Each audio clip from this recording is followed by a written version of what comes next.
The Land of Watch by Zoey Carter.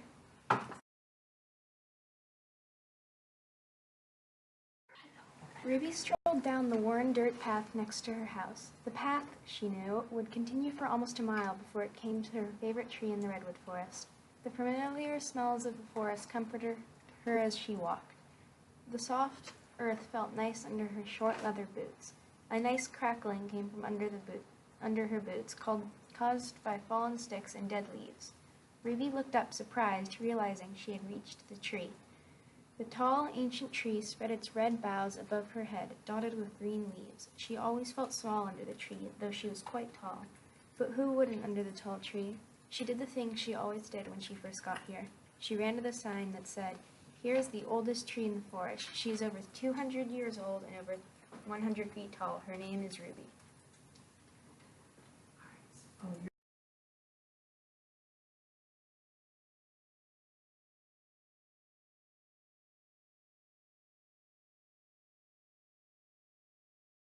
Ruby was named for this tree, and there was a reason for it. Her parents liked to tell her the story, and it went something like this. Once upon a time, there was a young married couple. The man's name was George, and the woman's name was Susan. They had come to the forests of redwoods to stay for a while. They were hoping that they would be able to move out there. Anyway, they liked to take walks in the forest, and one day they found the old tree in the path. They followed it to the most beautiful house they had ever seen.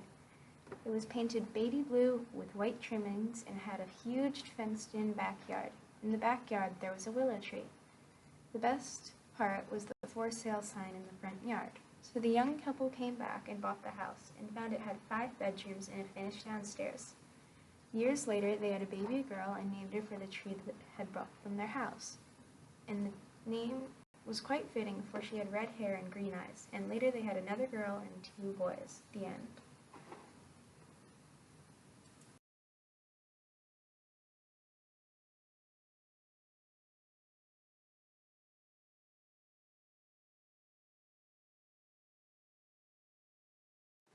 This was the story of Ruby's family. Ruby thought about all of this as she climbed.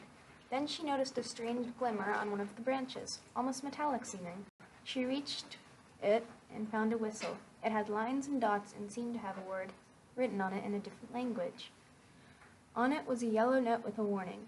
"Beware, the whistle calls an animal, and it will come when called." Also, the rest of the note was burned off. The whistle was small enough to fit in the palm of her hand. Ruby took it for a dog whistle from long ago. Whoever it had belonged to, she thought, was probably long gone by now. She blew the whistle and heard a single shrill note. Then the world went black.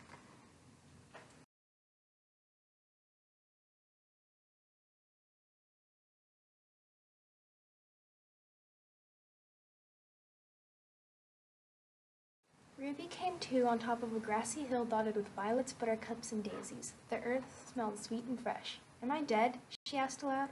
"Well, I should hope not," said a small voice near her ear. Ruby started. "What?" "I'm Trixie," said the voice. "Ruby," said Ruby. "Well, Ruby, welcome to Watch," said Trixie. "Watch?" Ruby asked. "The one and only," Trixie answered brightly. "One of the only places where fairies, gnomes, goblins, trolls, unicorns, and pixies like me live in peace."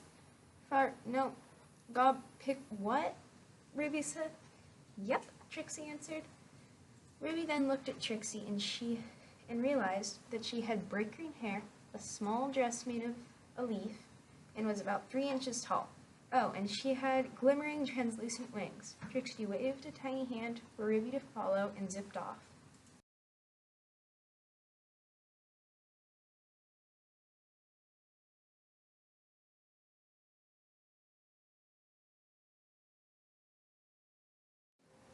Trixie led Ruby on a tour where they passed little gnomes peeking out of doors and trees, gray goblins looking at them from behind trees, trolls looking at them from caves, giggling fairies looking and laughing at her, more pixies like Trixie, and Ruby even saw a bright white unicorn with a glimmering mane dash into the green woods.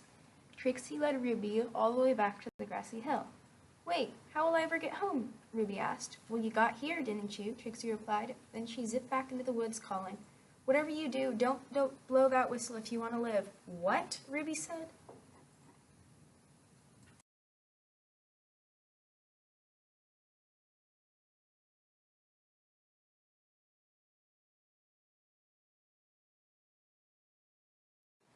To be continued.